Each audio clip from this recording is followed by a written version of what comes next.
Olá, vamos iniciar, o nosso encontro.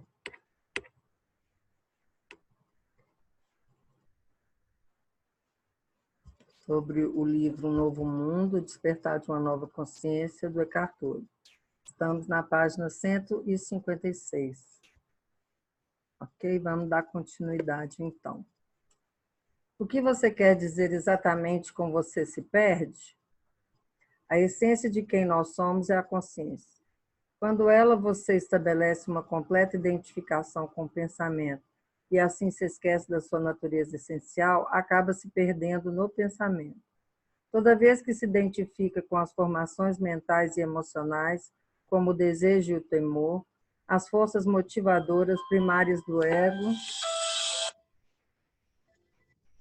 Desculpa. Deixa eu silenciar aqui. Toda vez que se identifica com as formações mentais e emocionais, como o desejo e o temor, as forças motivadoras primárias do ego, ela desaparece nessas formações. Isso também ocorre sempre que a consciência se identifica com a ação e a reação ao que acontece.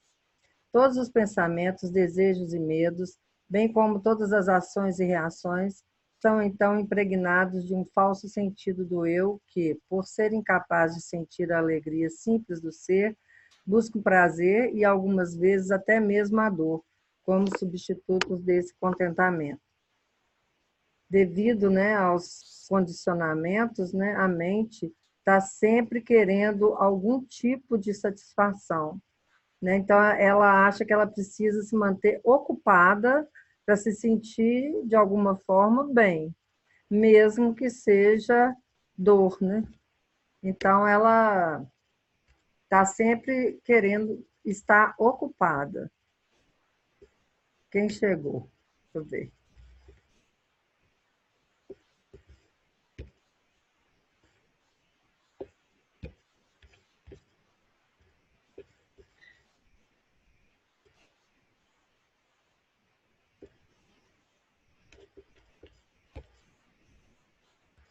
Oi, Luciana, tudo bem? Namastê. Eu estou dando algum tipo de... Qualquer coisa você pode me interromper, tá, Luciana? A minha voz ainda está meio estranha, mas tudo bem, vamos tentar. Da último encontro que eu gravei, eu tossi a beça. Então, vamos lá.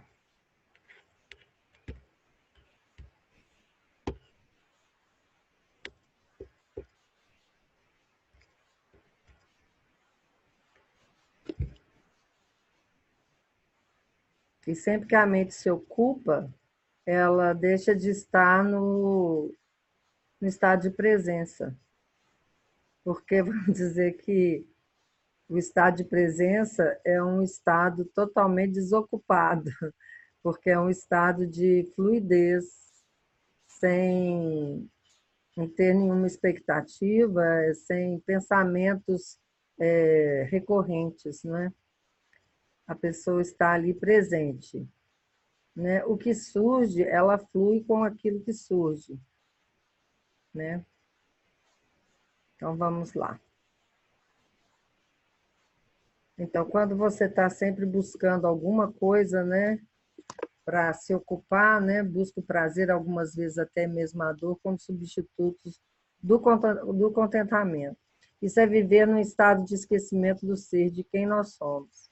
Assim, todo sucesso não é mais do que uma ilusão passageira.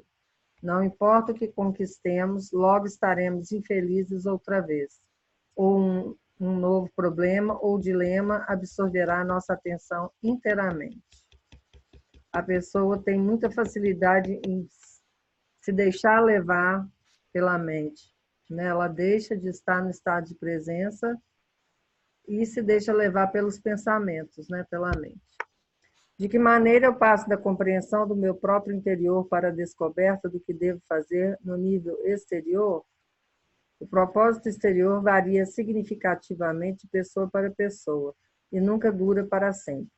Ele é submetido ao tempo e depois é substituído por outro propósito.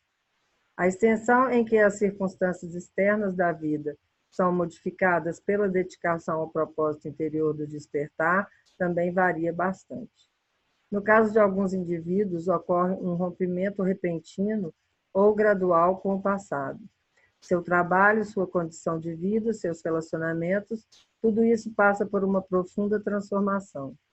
Às vezes, eles próprios dão início a certas mudanças que, em vez de envolver um doloroso processo de tomada de decisão, surgem de uma compreensão ou de um reconhecimento súbito.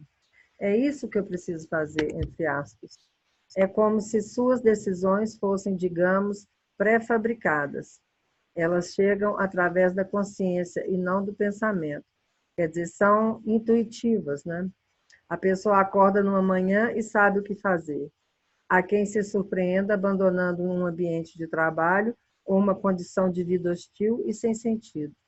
Assim, antes de descobrir o que é certo para você no nível exterior, de detectar o que funciona, o que é compatível com a consciência desperta, talvez você precise identificar o que não está correto, o que já não produz efeito, o que não se harmoniza com seu propósito interior.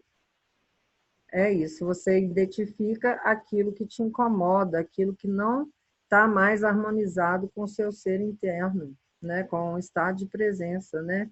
São essas distrações, né? São as ilusões, né?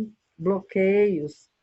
Então, à medida que você vai focando no interno, essas exterioridades, né? Esses bloqueios, esses desejos, esses prazeres, vamos dizer, fictícios, né, que são ilusórios, né, eles trazem apenas contentamento efêmero, né, eles vão sendo abandonados, vão sendo deixados de lado, né.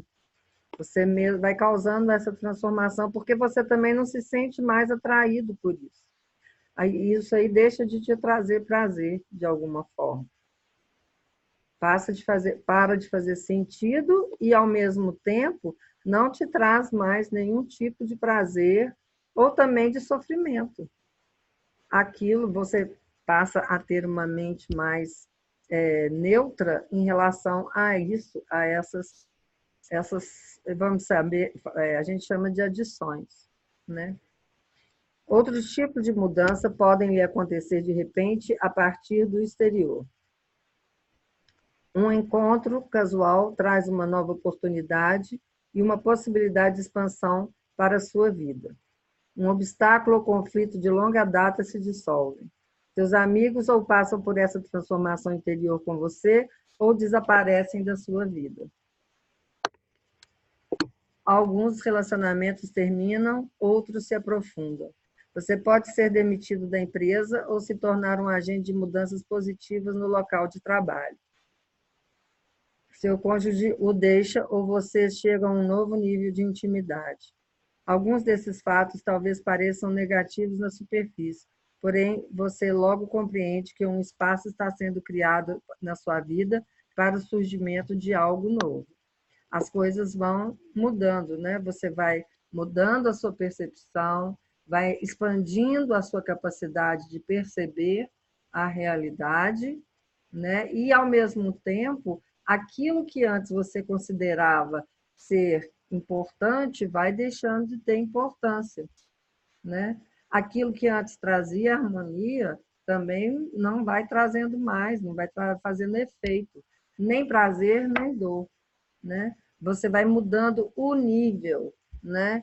Não digo que você não vai vivenciar experiências aqui na terceira dimensão, vai, mas num outro nível de entendimento, certo? Poderá haver um período de insegurança e incerteza. O que eu devo fazer? Abre aspas.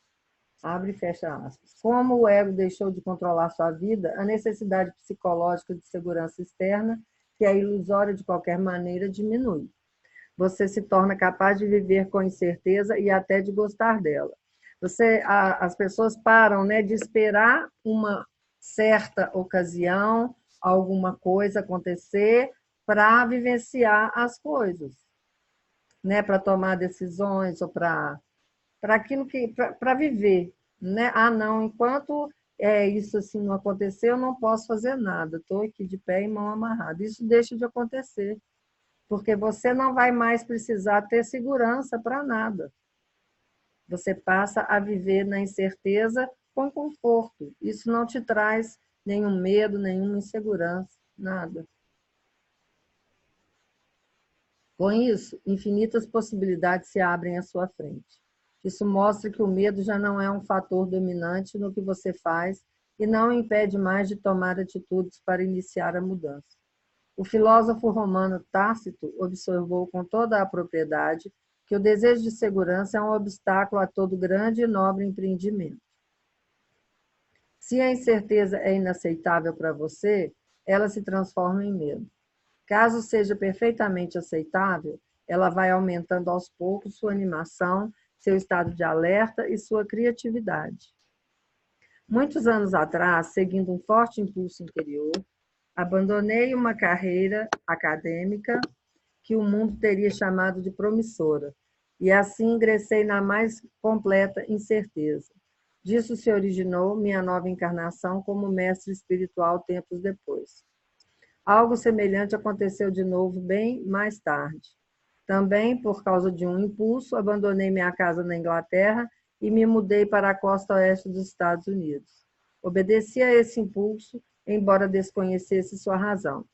Dessa opção pela incerteza surgiu o meu livro, O Poder do Agora, que em sua maior parte foi escrito na Califórnia e em British Columbia, no Canadá.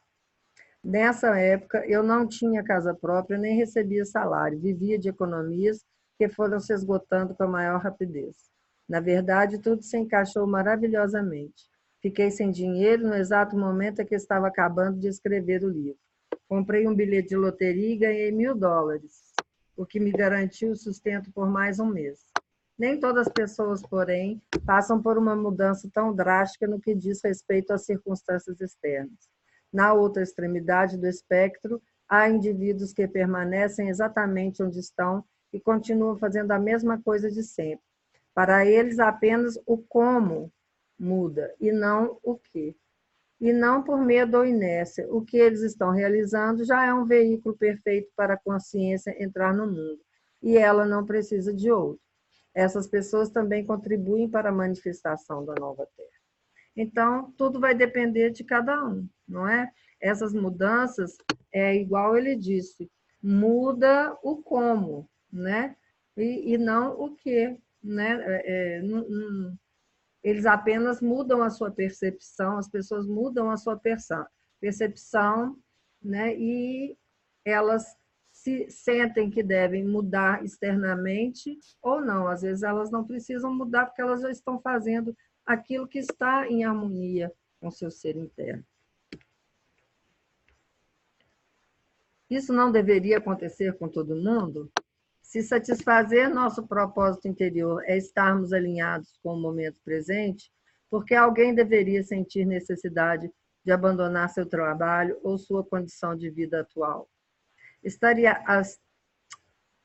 alinhado com o que é não significa que a pessoa não vai iniciar a mudança, nem que se torne incapaz de agir. A motivação para tomar atitudes, no entanto, vem de um nível mais profundo, e não do desejo nem do medo próprios do ego. O ajuste interior com o momento presente abre a consciência e a coloca em sintonia com o todo, do qual o agora é parte integrante. O todo, a totalidade da vida, entra assim em ação por intermédio do indivíduo.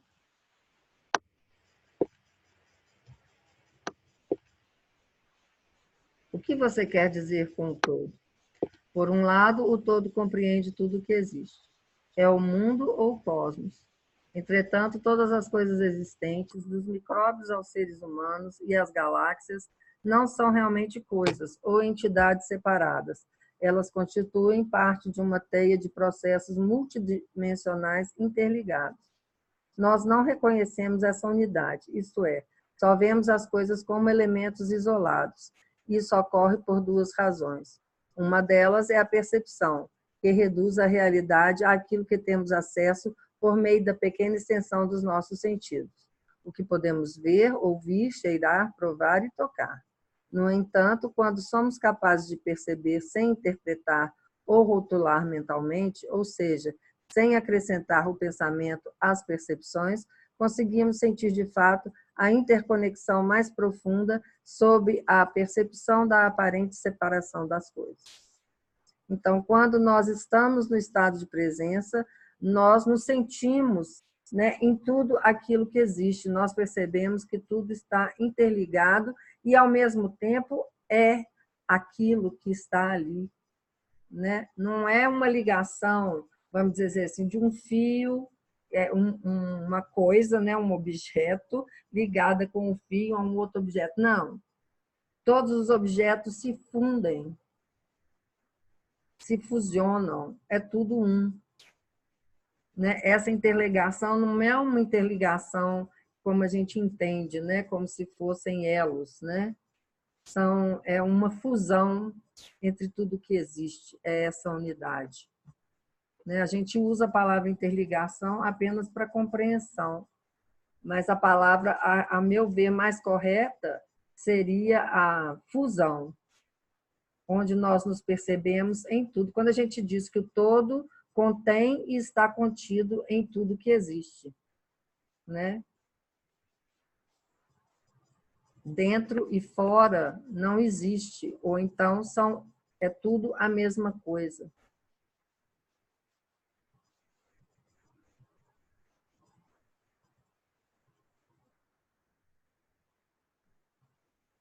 Vamos continuar. A outra razão mais séria para a ilusão da separação é o pensamento compulsivo.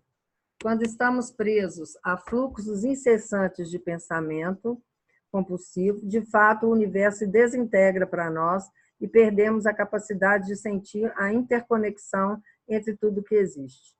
O pensamento desmembra a realidade em fragmentos sem vida. Dessa visão fracionada se originam ações extremamente insensatas e destrutivas. É o egoísmo, né? É o ego predominando, comandando, manipulando. Entretanto, existe um nível ainda mais profundo do todo, que é a interconexão de tudo que existe. Nele, todas as coisas são uma só. Isso é a origem, a vida não manifestada. É a inteligência infinita que se expressa como um universo se desdobrando no tempo. Eu acho até que não existe uma imagem que possa expressar essa fusão, porque toda imagem vem de um objeto manifestado na forma, né? Então fica complicado, justamente porque a forma, no plano das formas, existe uma separação que a gente percebe através dos nossos sentidos, né? A nossa visão coloca limites, né, em cada forma, né? Agora, quando nos percebemos além da forma, né? Quando nos percebemos como seres, como consciência, né? Sem forma, sem nome, sem limitações, né? Aí percebemos que tudo é um. Tudo é essa inteligência infinita, né? Com múltiplas facetas para expressar uma única unidade. Bom, o todo é constituído da existência e do ser, o manifestado e o não manifestado, o mundo e Deus. Assim, ao nos alinharmos com o todo, nos tornamos uma parte consciente da sua interconexão e do seu propósito, o surgimento da consciência no mundo. Por causa disso, incidentes favoráveis, encontros casuais, coincidências e acontecimentos sincrônicos ocorrem com muito mais frequência.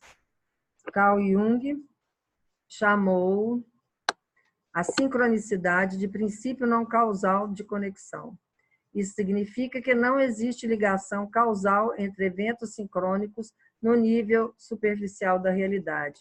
Trata-se de uma manifestação exterior de uma inteligência subjacente por trás do mundo das aparências e de uma conectividade mais profunda que nossa mente não é capaz de entender. E vamos dizer que isso seja uma mágica, né? É a mágica que existe por trás de tudo isso, de toda a existência, né? Essa sincronicidade, né? No qual tudo funciona de uma forma harmônica que resulta no amor, né? Mas podemos ser participantes conscientes do desdobramento dessa inteligência, a consciência florescente. É muito lindo tudo isso. A natureza existe num estado de unificação inconsciente com o todo. Foi por isso, por exemplo, que praticamente nenhum animal selvagem morreu durante o catastrófico tsunami de 2004. Como eles estão mais em contato com a totalidade do que os seres humanos, conseguiram sentir a aproximação da onda muito tempo antes de ela ser vista ou ouvida, e assim tiveram chance de se deslocar para um terreno mais elevado. É provável que eles tenham apenas se visto partindo para um lugar mais alto. Fazer isto por causa daquilo é o modo como a mente humana fragmenta a realidade, enquanto a natureza vive na unificação inconsciente com o todo. Eu acredito que eles se salvaram porque isso teria que ser assim. Se não fosse, também morreriam e teria que ser assim. Eu acho que não é porque eles estavam em uníssono, né, com a totalidade. E a vida ou a morte independe do querer daquele que flui. Aquele que flui, para ele, a morte e a vida são o mesmo. A morte é apenas uma experiência. Né? Então, os animais... Isso aqui não quer dizer que porque eles estão em sintonia que eles se salvaram. Eles se salvaram porque assim deveria ser. Se tivessem que morrer, morreriam. Muitos animais morrem em tsunamis, em terremotos e por aí vai. Né? Eu acho que o que tem que acontecer, acontece. Porque assim é determinado pelo universo. Bom, vamos dar continuidade.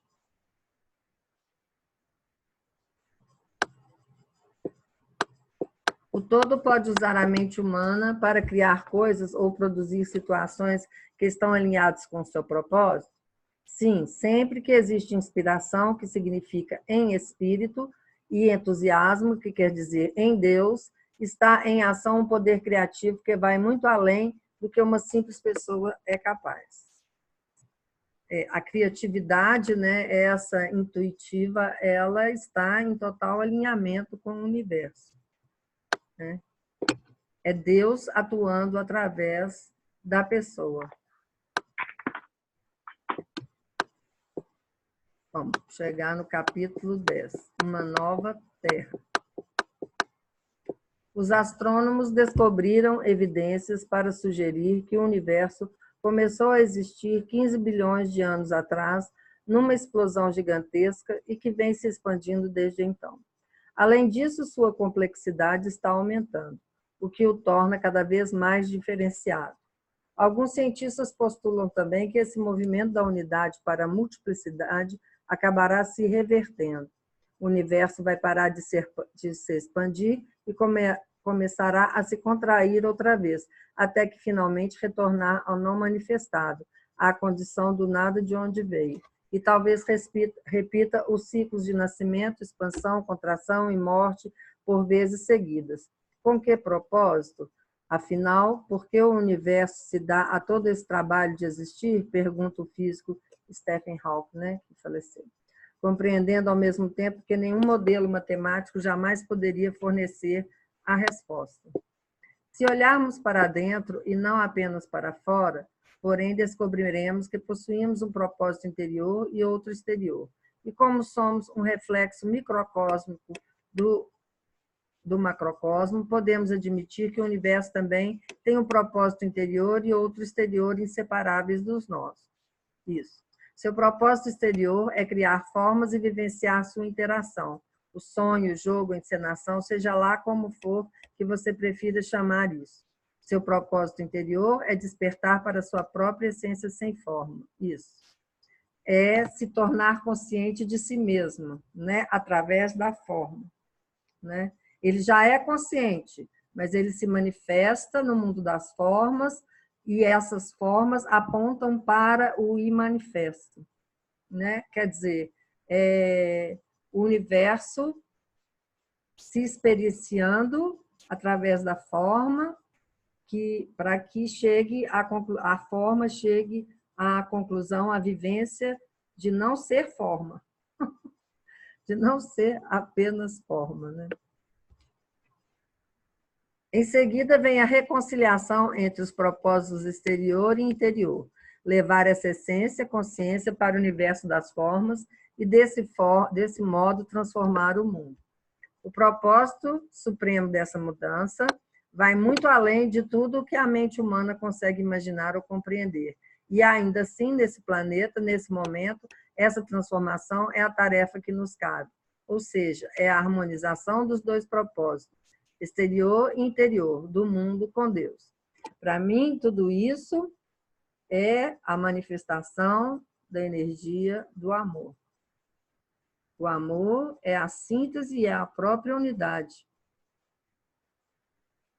É através da manifestação que vivenciamos o amor e encontramos o amor como resposta para a vida, para todos os nossos questionamentos. Todos os nossos, vamos dizer, conflitos, né? Quando nós colocamos a luz da consciência, nós veremos que a resposta, a solução para cada um deles é amor, é amar, é se doar, é respeitar, é aceitar, é ser grato. Então, é a experiência, a vivência do amor nos faz perceber que somos amor, que tudo é amor. Antes de considerarmos a relevância que a expansão e a contração do universo têm sobre nossa vida pessoal, precisamos ter em mente que nada que é dito sobre a natureza do universo deve ser considerado como a verdade absoluta. Nem os conceitos, nem as fórmulas matemáticas podem explicar o infinito. Nenhum pensamento é capaz de conter a vastidão da totalidade. A realidade é um todo unificado, entretanto, o pensamento a divide em fragmentos. Isso causa erros básicos de interpretação. Por exemplo, de que existem coisas e acontecimentos separados ou que isto é a causa daquilo. Todo pensamento pressupõe uma perspectiva, enquanto toda perspectiva, pela sua própria natureza, implica limitação, o que, em última análise, significa que não é verdadeira, pelo menos não absolutamente. Apenas o todo é verdadeiro. Porém, o todo não pode ser expresso em palavras nem em pensamentos. De uma perspectiva distante das limitações e do pensamento, e, portanto, incompreensível à mente humana, tudo está acontecendo agora. Tudo que sempre foi ou que será existe agora, fora do tempo, que é uma construção mental. Como exemplo de verdade relativa e absoluta, considere o nascer e o pôr do sol. Quando dizemos que o sol nasce de manhã e se põe ao entardecer, isso é verdade, porém apenas relativamente. Em termos absolutos, é falso. Somente da limitada perspectiva de um observador que seja na superfície da Terra ou próximo a ela, é que o sol nasce e se põe. Se ele estivesse distante no espaço, veria que o sol não faz uma coisa nem outra, mas que brilha sem parar. No entanto, mesmo depois de compreendermos isso, podemos continuar a nos referir ao nascer e ao pôr do sol e apreciar a sua beleza, a pintá-los, a escrever poemas sobre eles, embora agora saibamos que essa é uma verdade relativa e não absoluta. Isso aqui é uma explicação maravilhosa. E eu até uma vez escrevi uma mensagem dizendo o seguinte, que toda relatividade se dissolve na unidade. Quando nós compreendemos e vivenciamos a unidade, deixamos de vivenciar a relatividade. Porque a nossa visão se amplia de tal forma que não nos percebemos separados desse todo. Então, quando nós meditamos sobre algo, nos colocamos, nos posicionamos, nós nos posicionamos de uma visão totalmente absoluta, vista de fora da pessoa, e não da pessoa, não da relatividade. A visão relativa é da pessoa. A visão una é da consciência, é da presença, sem nenhum ego. Assim, vou me estender por um momento sobre outra verdade relativa, a constituição da forma do universo e seu retorno ao estado sem forma, o que pressupõe a perspectiva limitada do tempo e observar que relevância isso tem sobre nossa vida pessoal.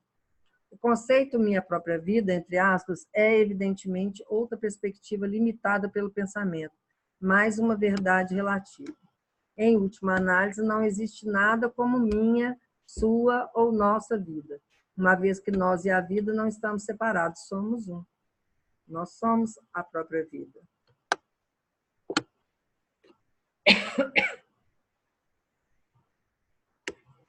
Uma breve história da nossa vida. A ida do mundo em direção à sua forma manifestada e seu retorno ao não manifestado, sua expansão e contração, são dois movimentos universais que podemos chamar de a saída de casa e a volta ao lar. Vamos também fazer uma alusão à nossa respiração, ok? A expansão e a contração dos pulmões.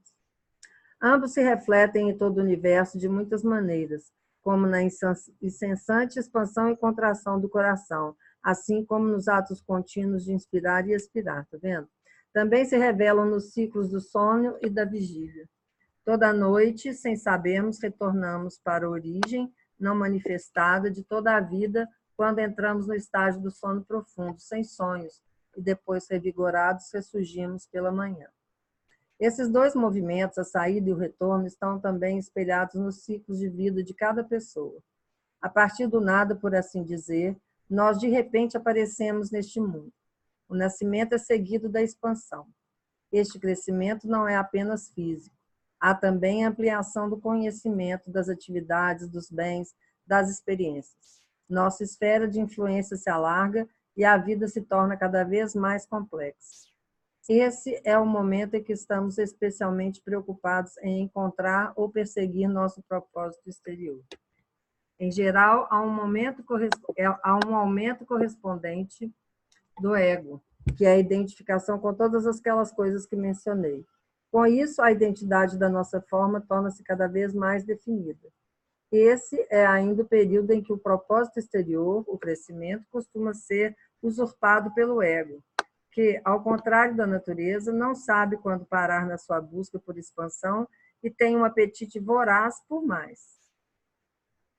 Assim, justamente, quando pensamos que conseguimos o que queremos ou que pertencemos a esse lugar, o movimento de retorno começa.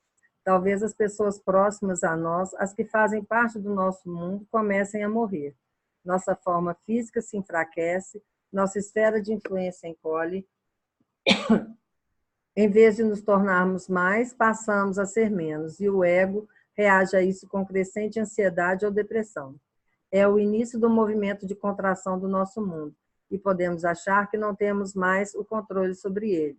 Em vez de agirmos sobre a vida, agora é ela que age sobre nós, reduzindo pouco a pouco o nosso mundo. A consciência que se identificava com a forma está vivenciando o ocaso, a dissolução da forma. Então, um dia, nós também desaparecemos. Nossa poltrona continua no lugar, porém já não nos sentamos mais nela. Ali existe somente um espaço vazio. Voltamos para o lugar de onde partimos apenas alguns anos antes.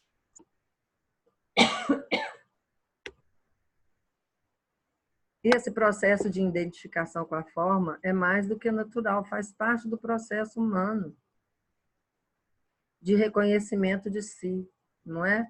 Você nasce no mundo das formas, é igual ele disse, você cresce, amadurece, né? Você se identifica com a forma, com o ego, você cria o ego, expande o ego, e depois vai se contraindo novamente até desaparecer ao morrer, né? No plano das formas, né?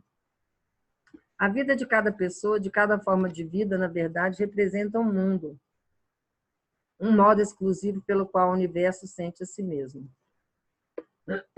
E quando nossa forma se dissolve, o mundo chega ao fim. Um dos incontáveis mundos.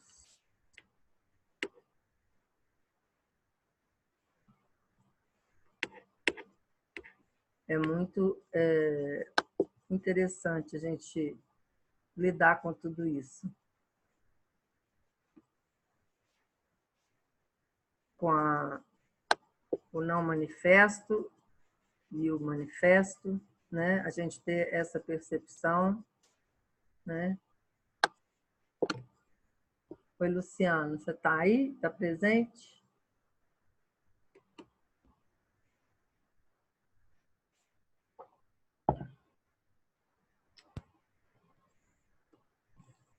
Então, nós vamos encerrar o nosso encontro de hoje, ok? Oi, Maria. Oi, Luciana, tudo bem? Tudo bom. Você Eu estava ouvindo. Estava, né? Eu ainda estou sentindo muita coceira na garganta, então também acho que já estava na hora de encerrar mesmo. Porque, nossa, eu fiquei mal, viu, esses dias. Fiquei uns 15 dias com a garganta ruim, tossindo, e fiquei uma semana sem voz, completamente afônica. E aos poucos foi voltando. Mas ainda se eu falo demais, começa a dar um pigarro, sabe? E a coçar. Tem que cuidar, né? Mas Não aí, forçar muito. gostou do texto hoje? Gostei. Uhum. Eu vou postar no YouTube mais tarde, tá bom? E você tem Mais conseguido cedo que a escutar os internet outros? falhou um pouco. Oi? Mais cedo que ficou falhando um pouco a internet, sabe? Não sei se será meu Ah, assunto. sei. Deu um corte em algumas coisas que você falou, mas mais no início. Ah, Depois ela entendi. ficou estável. Eu até ia Ah, mandar mensagem, mas meu sinal caiu. Aí quando entrou de novo, ah, ficou bom. Aí por isso que eu não entendi. falei nada. Tá. Vamos ver se a gravação ficou boa, né? Aí eu vou baixar no É, YouTube, demora um pouco, aí eu mando para vocês, eu envio, tá bom? tá bom. Também qualquer comentário fazer, né, lá no grupo, qualquer coisa, comenta lá, às vezes alguma coisa interessante também. Eu estou gostando muito desse livro, esse livro ajuda muito as pessoas. Eu acho que ele é tipo uma síntese mesmo né, do processo de despertar, ele vai dando várias dicas, né, para as pessoas. Ajuda bastante, né? Sim, grata. E melhoras aí pra sua garganta. Tá bom, obrigada, viu? Então tá, um abraço para você, boa noite. Um abraço, boa noite.